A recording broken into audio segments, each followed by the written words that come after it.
오늘 제목이 나는 죄인으로서이다 라는 제목인데요.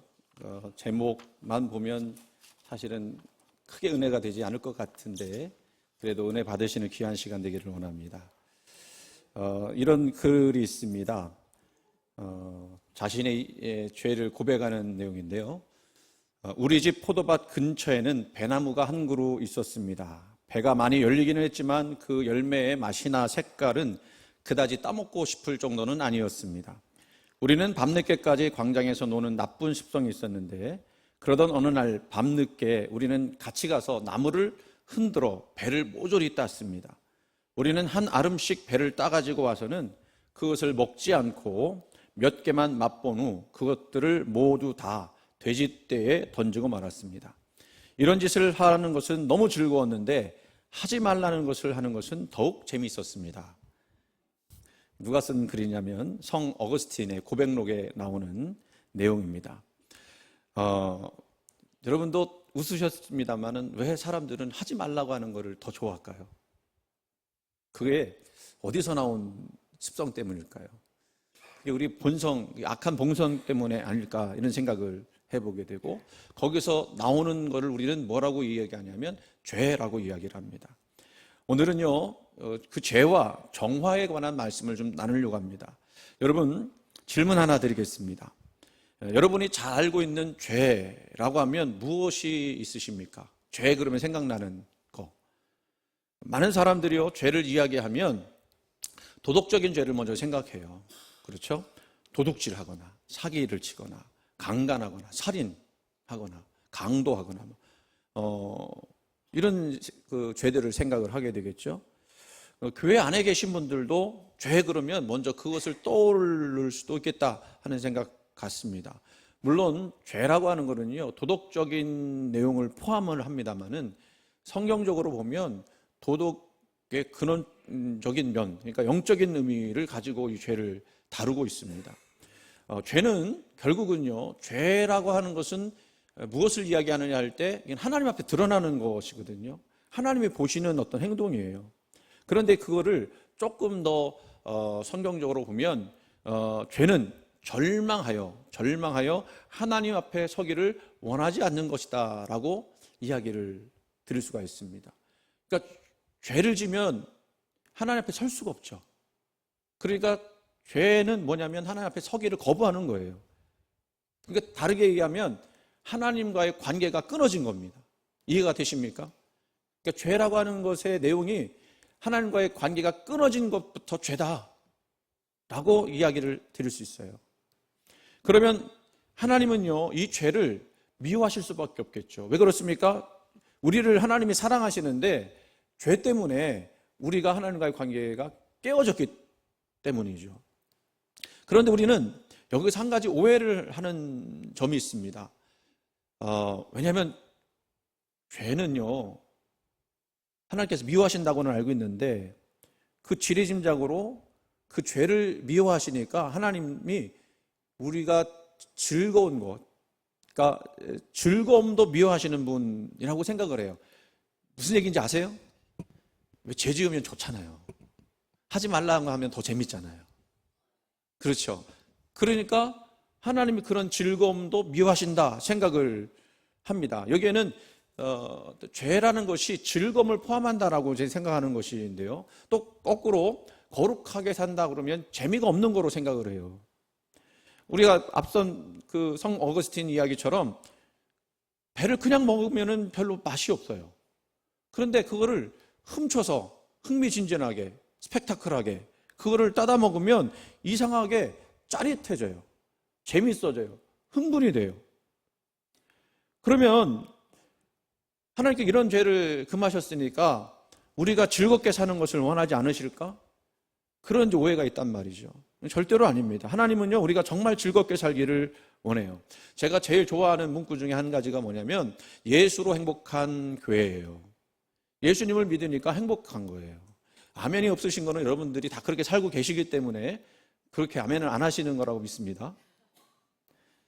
하나님은요 우리가 행복하게 하시기를 원하신다고 믿습니다. 그러면 그 죄라고 하는 건 뭐냐? 왜 하나님이 그 죄를 미워하시느냐? 죄란 이런 것입니다. 죄는 어떤 거냐면요, 내가 이런 것을 행하면 절대적으로 즐거울 것이라고 약속하지만, 죄가 약속을 하는 거예요. 그런데 거창하게 약속은 해놨는데 절대로 그것을 지키지 않는 게 죄예요. 무슨 얘기인지 이해가 되셨습니까? 죄란 놈이 우리에게 약속을 해요. 야, 너 이거 하면 정말 행복할 거야, 이거 정말 좋을 거야 라고 했는데 거기까지 못 가게 만드는 거예요. 만족을 준다고 하고는 그 직전까지만 딱 하게 하고 거기서 딱 멈추는 거예요. 사람이 미치는 거죠. 그리고 더 강한 자극을 원하게 됩니다. 우리가 경험하는 중독이 바로 그런 내용이죠. 중독 자체가 죄라고 말하기는 그렇지만, 그러나 중독으로 죄를 범하는 경우들이 많지 않습니까? 도박 중독, 포르노 중독, 게임 중독, 뭐 우리가 알고 있는 유튜브 중독, 뭐 이런 것들, 일단은 즐거운 것 같습니다. 머리에서 막 도파민이 막 활성화됩니다. 그런데 그 즐거움의 끝이 보이잖아요. 만족하는 순간이 있어야 되는데 만족을 못해요. 그래서 더 강력한 즐거움을 찾는데요, 이 도파민이라고 하는 것도 생각해 볼 필요가 있습니다. 이 도파민은요, 행복 물질이지 않습니까? 이거를 머리 뇌에서 도파민이 배출을 하면 사람이 행복해지고 만족감을 느낄 수 있습니다. 문제는요, 이 도파민을 과하게 촉진하는 어떤 것들을 우리가 행하게 될 때, 예를 들면 도박을 한다든지, 아니면 또 유튜브를 계속 본다든지, 그런 행동이나 그 행위들이 도파민을 발생을 하지만 이게 절대 만족을 못하게 만들기 때문에 이게 내성이 생겨서요, 도파민이 나오는 것이 행복하게 느껴져야 되는데 어느 정도 나와도 이게 행복한 줄 모르는 거예요, 사람이. 그러다 보니까 더 자극이 있는 것들을 찾게 되고 그게 중독으로 가게 되는 것입니다. 게임이나 약물, 마약 이런 것들이 그런 경우죠. 죄를 살펴볼 때 바로 그런 것입니다. 만족을 줄 것처럼 우리에게 이야기하지만, 이거 하면 참 좋을 거야, 이거 하면 행복할 거야 라고 생각을 하게 하지만 결코 만족하지 못하게 만들므로써 우리로 하여금 자꾸 죄에 탐닉하게 만드는 거죠. 중독에 빠지는 것입니다. 그러면 결국 어떻게 되는지 아십니까? 아무리 해도 행복하지 않아요. 아무리 즐거우려고 해도 즐거움이 차지 않습니다. 그래서 우리가 마땅히 누려야 할 그 하나님이 주신 행복과 감사를 파괴하는 거예요. 그래서 우리는요, 우리를 속이고 기만하는 죄를 미워해야 합니다. 이 죄는 많은 사람에게서 하나님에게서 멀어지게 할 뿐만 아니라 하나님 안에서 당연히 누려야 할 영적 기쁨, 그것을 파괴해버립니다. 그러므로 우리에게 정말 중요한 것이 있습니다. 우리에게는 정화의 과정이 필요해요. 왜? 우리도 나도 모르는 과정 속에서 이 중독의 과정을 겪고 있는 것들이 있기 때문에 그렇습니다. 그 내용을 오늘 말씀을 통해서 좀 살펴보려고 그래요. 오늘 베드로가 깊은 곳에 가서 그물을 내렸습니다. 누가 말씀하셔서 내렸죠? 예수님이 말씀하셨어요. 그래서 베드로가 내가 밤이 새도록 수고했지만 말씀에 의지하여 내가 깊은 데에 가서 그물 내리겠습니다. 순종했다고 하는 얘기죠. 그런데 그물을 내리자마자 어떤 일이 벌어졌어요? 고기가 엄청나게 잡혔어요. 그래서 자기 배뿐만 아니라 다른 배까지 오라고 했는데 그 2배에 가득 차게 되었다라고 말씀하고 있습니다. 우리는 너무 잘 알고 있어서 그냥 이게 보지 않고도 술술술 말할 수 있는 내용이에요. 그런데 우리가 이 말씀을 보면서 그동안 예수님이 베드로에게 찾아오신 목적이 뭐냐? 그물을 내리라는 말씀을 통해서 그가 2배에 달하는 그 소출을 올리게 되었고 그 고기를 잡았다는 이야기에 우리가 매혹되었습니다. 그리고 우리도 주님 말씀에 순종하기만 한다면 우리 삶에 잡아들여야 할 고기들이 때를 거두어 드릴 수 있다, 그렇게 생각을 하였습니다. 그런데 말씀의 초점이 거기에 맞춰져 있는 건가요? 예수님이 단순히 우리에게 찾아오신 것이 저와 여러분의 재산을 2배나 불려주시기 위해서, 그래서 밤새 지친 베드로에게 찾아오신 건가요? 만약 그렇다고 한다면 오늘 말씀의 결론은, 베드로의 결론은 어디로 가야 하느냐면 이 2배의 소득을 올리게 하신 예수님께 베드로가 스카우트 제의를 해야 되는 거예요. 뭐라고 해야 됩니까? 예수님, 나와 동업합시다. 내가 잡아 올린 고기의 소출의 20%, 아니 30%를 내가 떼줄 테니 고기가 어디 있는지만 알려주시오. 나와 함께 고기 잡읍시다. 이렇게 흘러가야 맞죠? 그렇죠? 여러분, 이 이야기를 듣고 웃을 수 있겠지만 혹 우리 신앙생활의 내용이 이렇지는 않습니까? 예수님, 제가 나의 수입을 위해서 당신을 채용하기 원합니다. 내가 기도하고 내가 예배하고 내가 11조하고 내가 찬양할 테니까 내 소원을 이루어주시고 나와 함께 동업합시다. 그런데 안타깝게도 오늘 말씀은 그렇게 방향이 흐르지 않습니다. 오늘 우리 보기에는요, 결론이 이상하게 나옵니다. 오늘 말씀의 가장 중요한 것이 5장 8절 말씀인데요. 시몬 베드로가 이를 보고 예수의 무릎 앞에 엎드려 이르되, 그 다음에 뭐라고 했죠? 주여 나를 떠나소서 나는 죄인이로소이다 하니. 여러분, 이상하지 않습니까? 우리는 늘 읽던 말씀이라 베드로가 그랬나 보다라고 생각하고 이상하게 생각하지 않고 넘어갈 수 있으면, 그러나 베드로의 반응은 참으로 이상합니다. 참으로 이상해요. 왜냐하면요, 밤새도록 한 마리도 못 잡았던 베드로 아니에요. 맞죠? 그런데 그 베드로가 예수님 말씀에 순종해서 그물을 내렸더니 배가 가득 찰 정도로, 그것이 두 배가 그렇게 될 정도로 고기를 많이 잡았다면 기쁨이 있어야 될 거 아니에요. 맞습니까? 맞습니까? 기쁨이 있어야 돼요. 야, 이게 웬 행세냐? 야, 이게 참 놀라운 일이다. 나 오늘 당첨됐다. 이 기쁨으로 나가야 되지 않겠습니까? 그런데요, 기뻐하잖아요. 이상하죠? 은혜를 받았으면 기뻐해야 되는데 기뻐하지 않아요. 가장 먼저 이상한 것은요, 베드로가 고기를 잡고 한 행동이에요. 그게 뭐냐면 그 예수님 앞에 무릎 아래에 엎드렸다고 이야기해요. 다 큰 성인이 애가 아니에요. 베드로가 다 큰 성인인데 다 큰 성인 앞에 무릎 아래에 엎드려라고 이야기를 합니다. 아무리 고기를 많이 잡게 해주었다고 해도 이렇게까지 자기 자존심 내려놓으면서 무릎 아래에 엎드릴 수 있겠습니까? 그냥 무릎 꿇은 것도 아니고 엎드렸어요. 엎드렸다라고 하는 게 뭘까? 여러분, 다른 사람의 무릎 아래에 엎드리거나 다른 사람 앞에 무릎을 꿇는 것은 자신의 자아와 자존심을 포기하는 것으로 이해될 수 있습니다.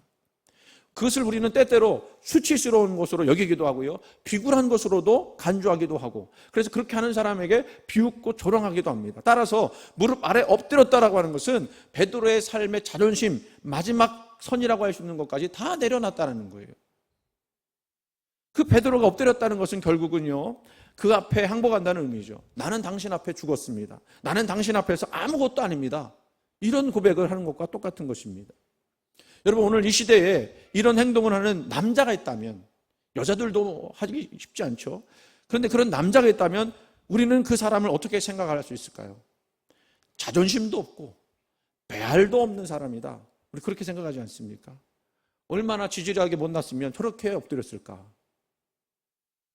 우리는 요즘 시대에 최근 들어 자존감에 대한 무수한 이야기를 많이 들었습니다. 우리가 경쟁사회를 살다 보니까요, 참 많은 비교를 당하기도 하고 공격을 당하기도 하고, 그래서 자존감이 너무너무 낮아진 그런 성향들이 우리 가운데 보여지기도 해요. 그러다 보니까 참 자존심 상하는 일도 우리가 많이 만나게 되지 않습니까? 그러니까 그런 경우에 있어서 우리가 자존감을 어떻게 회복할 수 있을까를 많이 생각을 해요. 어떻게 하면 외부의 그 나쁜 자극에 내 마음을 지킬 수 있는 그런 방법이 없을까, 이런 생각을 많이 합니다. 그게 나쁜 건 아니죠, 그렇죠? 그렇잖아요. 자존심 지켜가면서 살아가는 거 얼마나 중요한 겁니까? 그런데 이런 문화가요, 왜곡이 되었습니다. 참된 자아를 찾아가는 과정이 잘못돼서 자기를 우상화하는 과정이 되었습니다. 자기를 너무 크게 보는 거예요. 나는 할 수 있다, 나는 뭐든지 될 수 있다, 나는 남들과 결코 비교할 수 없다. 막 다 좋은 이야기인데 이게 과잉이 되었습니다. 넘치면 모자란 말 못하다고 그러지 않습니까? 오히려 이런 자존감 과잉이 인간의 교만함을 부추겼어요. 그래서 자기의 실수나 잘못도 인정을 안 합니다. 이런 이야기를 들었습니다. 교수님들이 회의를 할 때요, 교수들은요, 자신이 들은 말보다 자기가 한 말에 흐뭇해하면서 회의장을 나온대요. 교수 회의를 하면 들어야 될 거 아닙니까? 들어야 되는데 자기가 멋진 말 한 거 그게 기특해서 기쁘게 돌아 나온다는 거예요. 무슨 이야기인지 이해가 되셨죠? 안 되시겠어요? 정신을 똑바로 차리고 말씀 들으시기 바랍니다. 우리 인생의 모든 초점이 어디에 맞춰져 있느냐면 이 자존감 과잉이 되니까 내가 얼마나 위대한 인물인지에 맞춰져 있어요. 그리고 그것을 증명하기 위해서 우리가 살아가고 있어요. 그리고 그것이 증명되지 않으면 자기는 실패한 인간으로 잘못 생각하고 있다는 겁니다. 우리 이런 면에서 이렇게 표현할 수 있어요. 자기 자신과 불륜에 빠졌다. 자기 자신과 불륜에 빠졌다. 그러면 베드로가 말씀을 다시 보면 예수님께 동업 제의하지 않고 나를 떠나서서 나는 죄인으로서이다 라고 이야기했던 이유가 무엇일까요? 그걸 우리가 이해를 할 수 있어야 될 것 같습니다. 베드로는 그 기적을 보고서 그 주님 무릎 아래 엎드렸다고 그랬거든요. 그 기적을 통해서 베드로가 경험했던 것은 예수님의 하나님 되심을 경험할 수 있었어요. 그래서 베드로가 느꼈던 세 가지를 정리를 하면, 성경에 나오지 않지만, 첫째는요, 인생에 살고 죽는 것은 주님 손에 있다. 그게 첫 번째 깨달음이었을 거고, 두 번째는 온 천하의 주인은 하나님이시고 지금 내 앞에 계신 예수님이 바로 그가 보내신 분이시다 라고 하는 것을 깨달았었고요. 마지막으로 중요한 것이요, 그분이 나의 모든 것을 꿰뚫고 계시다. 베드로는 안 거예요. 지금 자기가 아무것도 못 잡고 있는데 자기 마음이 어떨는지를 예수님이 아시고 그 마음을 꿰뚫어 보셨기 때문에 깊은 데로 가서 그물을 던져라 라고 말씀하신 거라는 걸 알고 있는 거예요. 자, 이런 깨달음이 왔을 때 예수님 앞에 엎드러지지 않을 수 있는 사람이 누가 있을까요? 제가 만약에 여러분의 그 속마음을 다 꿰뚫어 본다면 여러분도 어떻게 되실 것 같습니까? 또 반대로 여러분이 저의 모든 것들을 다 꿰뚫어 보고 있다면 어떻게 하실 것 같아요? 슬슬 도망치지 않겠습니까? 도망치지 않을 사람 없을 거예요. 아니, 뭐 아멘도 없고 뭐 반응도 없고 네. 여자들이 그 촉이 뛰어나잖아요. 그거 왜 그런지 아세요? 남자들이 못 속여요. 그렇죠? 아예 속일 생각을 하지 말아야 됩니다. 여자들이 왜 그러냐면요, 아이를 낳고 그 아이를 볼 때 이 아이가 말을 못 하잖아요. 그러니까 이 아이가 어떤 표정을 지을 때 어떤 건지 그거를 알아내기 위해서 본능적으로 그 감각이 발달했다는 거예요. 끄덕끄덕 하시네. 그래서 여자들이 촉이 발달됐다는 거예요. 그래서 무슨 말을 해도 그 말 속에 있는 그 뒤에 있는 의미를 다 안다는 거죠. 저는 한 번도 속여본 적이 없습니다. 속일 수가 없어요. 잘못 걸렸다가는 죽음입니다. 근데 예수님이라고 하면, 하나님이시라면 뭐 여자들보다 100배, 1000배, 10,000배는 더 우리 속을 다 꿰뚫어 보실 거 아닙니까? 속일 수가 없는 거예요. 자기가 어떤 마음 갖고 있었고 어떤 타락한 생각을 가지고 있었는지 베드로가 말은 안 했지만 그게 다 드러나는 거 아닙니까? 그러니까 엎드린 거예요. 여러분, 하나님은요, 여러분의 지나간 일도 다 아실 뿐만 아니라 머릿속을 다 꿰뚫어 보세요. 여러분이 지금 무슨 생각하고 있는지, 무슨 계획을 하고 있는지 다 아십니다. 그런데 그 인간의 계획이라고 하는 것이 무엇이에요? 결국은 자기 기쁨, 자기 즐거움 추구하는 것 아니겠습니까? 그 과정에서 우리는 하나님을 제거하기 원하고 그러면서도 복음받고 싶어 하고는 그런 못된 생각들이 가운데 있다는 겁니다. 그것뿐만 아니죠. 우리 속에 있는 정욕, 탐욕, 더러운 생각들, 이거 주님이 만약에 보신다면 다 드러날 수밖에 없어요. 우리 겉으로는 정말 선하게 보이지만 제가 양복을 있으니까 얼마나 멋져 보입니까? 그죠? 그냥 옷을 입는 거하고 양복 입는 거하고 달라요. 아시죠? 양복 입으면 굉장히 멋져 보여요. 아멘도 안 할 줄 알았어요, 제가. 그런데 양복 입었다고 깨끗한가요? 아니에요. 여러분, 저도 주님 앞에 설 때마다 정말로 두려운 마음 가지고 서는 거예요. 나 같은 위선자가 있을까? 겉으로는 그럴듯하게 보이지만 그 속은 참 더럽기 짝이 없는 그런 모습들이 있는데, 이런 거 다 얘기하면 참 여러분들, 목사님이 어떻게 생각할까 봐 걱정이 한데, 여러분도 마찬가지라는 거예요. 여러분 얘기하면 기분 나빠할까 봐 내 얘기하는 거예요. 그렇지 않습니까? 그러면 여러분, 내가 그 주님 앞에 나와 있다면 이렇게 앉아있을 수가 없어요. 다 엎드려야지. 아니, 엎드리는 것 가지고도 안 돼요. 좀 속된 말로 땅 파고 들어가야 돼요. 그러면 이렇게 이야기하시는 분 계실 거예요. 내가 그렇기 때문에, 내가 죄인이기 때문에 우리 예수님이 나를 위해서 십자가 달려 죽으신 것 아닙니까? 내가 그래서 주님 앞에 나온 것 아닙니까? 우리는 그 십자가의 은혜로 살고 있지 않습니까? 뭐 이렇게 얘기할 수 있습니다. 맞습니다. 분명 그러합니다. 그런데 여기서 우리가 잘 알아야 하는 은혜의 두 가지 차원이 있다는 거예요. 은혜의 두 가지 차원. 우리가 구원의 은혜를 받았다고 하면 은혜의 두 가지 차원이 있다는 것도 알아야 돼요. 그게 뭐냐면 우리 독일의 신학자 보네퍼라고 하는 분이 얘기했던 건데, 값싼 은혜와 값비싼 은혜라고 하는 거죠. 값싼 은혜의 반대말은 값비싼 은혜일 거니까 값싼 은혜만 얘기하면 이렇습니다. 회개 없는 용서, 십자가 없는 은혜, 희생이 없는 제자도, 축복받기를 원하지만 희생을 거부하는 성도들, 생활이 없는 신앙, 이것이 바로 값싼 은혜다 그랬어요. 값싼 은혜를 쉽게 말하면요, 하나님이 은혜로우시기 때문에 우리는 아무것도 할 것도 없고 변화될 것도 없다라는 생각이에요. 여러분, 그런데 예수님의 십자가가 그런 내용이었습니까? 내가 너희를 위해서 죽었으니 너희들은 아무것도 하지 않아도 된다, 이렇게 얘기하신 건가요? 여러분, 은혜라고 하는 것은 단순히 죄의 값을, 죄의 결과물을 모면하는 것 위에는 아무 소용이 없는 것인가요? 아니죠. 은혜는 구원을 위해 필요하지만 그 은혜가 또 한편으로는 행위로도 나타나야 된다는 거예요. 성경에 주여 주여 하는 자마다 다 천국에 가는 것이 아니라고 했습니다. 아버지 뜻대로 행하는 자라야 갈 수 있다고 그랬습니다. 여러분이 구원받았다고 한다면 여러분 삶 속에 이런 변화의 행위가 있습니까? 희생하고 교제하며 또 우리의 삶이 그리스도를 닮아가기 위해 열심을 품는 것, 죄를 미워하되 피 흘리기까지 미워하는 그런 것들 여러분 속에 있습니까? 베드로는 알았습니다. 자기가 자연도 다스리는 주님 앞에 더는 자신의 정체를 숨길 수 없다는 것을. 그래서 엎드린 거예요. 나는 죄인으로서이다 고백했습니다.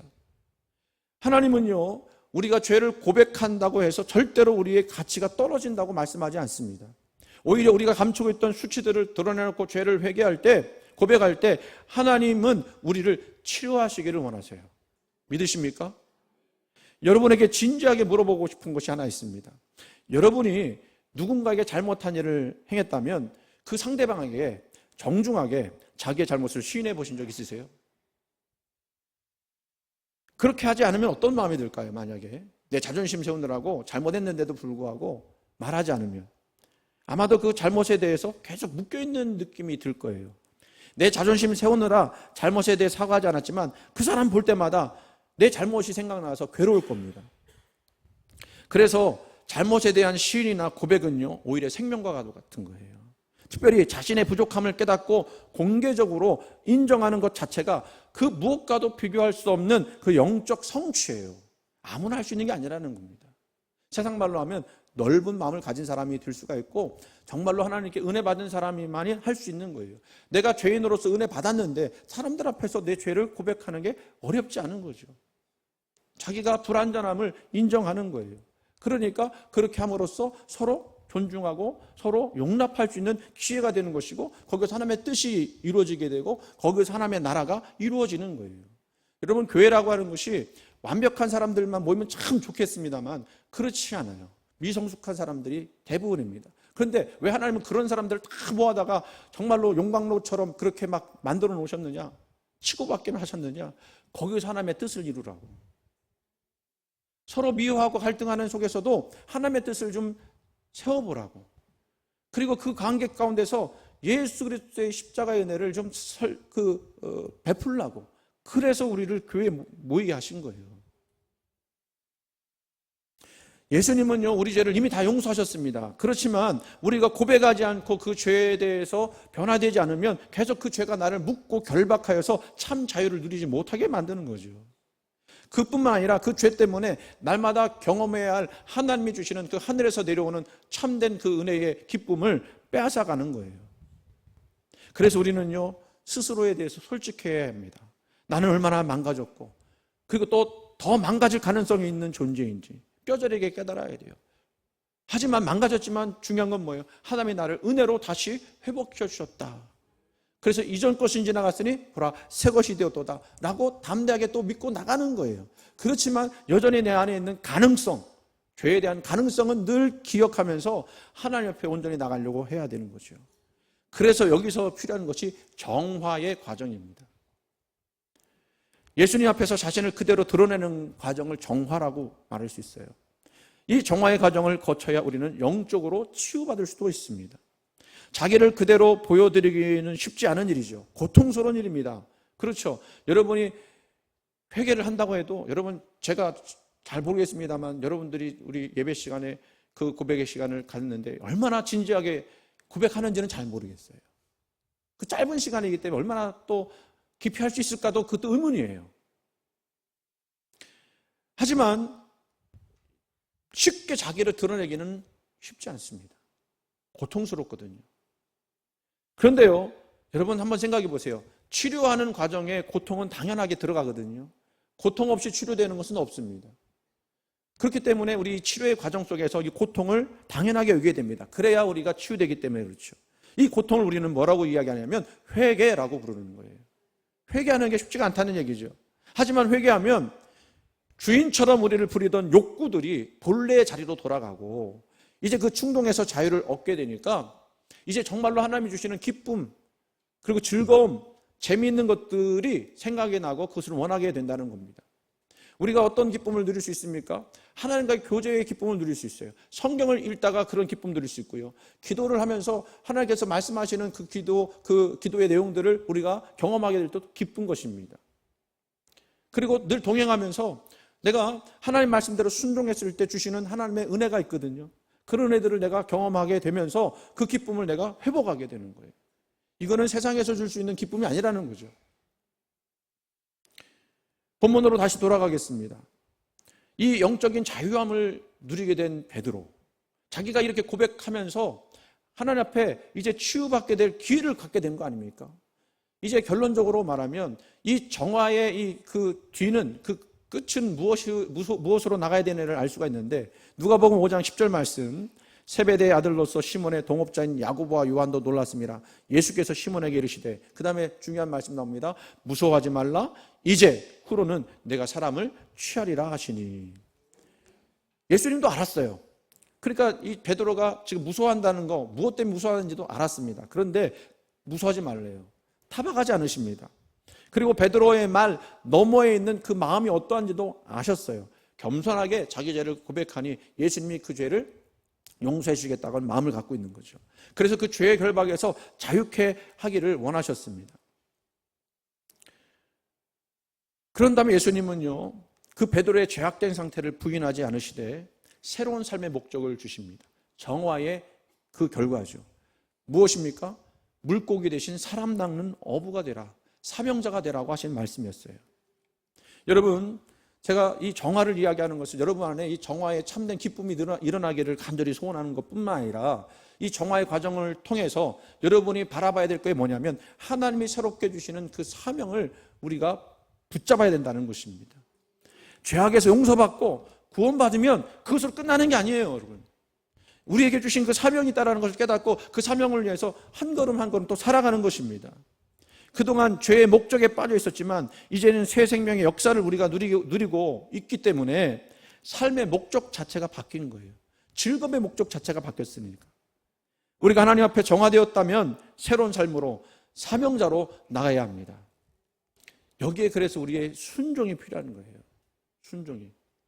예수님을 믿기에 아무것도 안 해도 된다는 마귀의 속삭임에 속지 마시기 바랍니다. 우리는 반드시 구원받았으면 반드시 변화되어야 되고 반드시 순종이 따라와야 돼요. 예수님이 승천하기 전 제자들에게 이런 말씀하셨습니다. 내가 분부한 모든 것을 가르쳐 지키게 하라. 그럼 왜 그렇게 말씀하신 거죠? 어떤 삶을 살아야 되는지 알려주신 거예요. 그런데 오늘날 우리는요, 가르침 받기도 별로 좋아하지 않고 신앙의 행위도 지키기를 별로 원하지 않아요. 변화되기를 원하지 않는 겁니다. 이건 왜 그럴까요? 잘못된 자존심 문화 때문에 그래요. 자기 과잉이 있어서 그래요. 내가 막 드러나야 하는데 내가 드러나는 것이 아니라 내가 죽어져야 되는 것 같으니까 안 되는 거예요. 여러분이 우리가 구원받았다고 하면 또 변화되기를 원한다고 하면 자기를 부인하고 예수를 따르는 삶에 먼저 앞장서야 할 줄로 믿습니다. 여러분의 삶이 단지 복만 구하고 순종하는 것이 전혀 없다면 여러분 죄송하지만 그건 구원받은 게 아니에요. 구원받는 것으로 착각하는 것뿐입니다. 그러나 우리가 오해하지 말아야 할 것은 순종이 본질적으로 규칙 준수자가 되라는 얘기가 아니에요. 순종은 어떤 것입니까? 하나님의 사람, 그 사람으로 열매 맺는 삶이 되어야 한다는 것입니다. 성령의 9가지 열매가 여러분 삶에 드러나야 하는 거예요. 그 순종으로 드러나는 것들이죠. 오늘 말씀 여러분 다시 보시기 바랍니다. 예수님이 여러분을 찾으십니다. 여러분이 누구인지 다 아십니다. 그분 앞에 우리를 속일 수가 없어서 엎드릴 수밖에 없습니다. 그분 앞에서 우리는 하나라도 숨길 수 없음을 자각하고 회개해야 합니다. 그리고 생명 주신 예수님께 순종해야 합니다. 새로운 사람이 되기를 간절히 원해야 합니다. 그것이 우리가 구원받은 자의 삶으로서 살아가야 할 바른 정화의 모습입니다. 이 정화가 저와 여러분 가운데 일어나기를 주님의 이름으로 축원을 드립니다.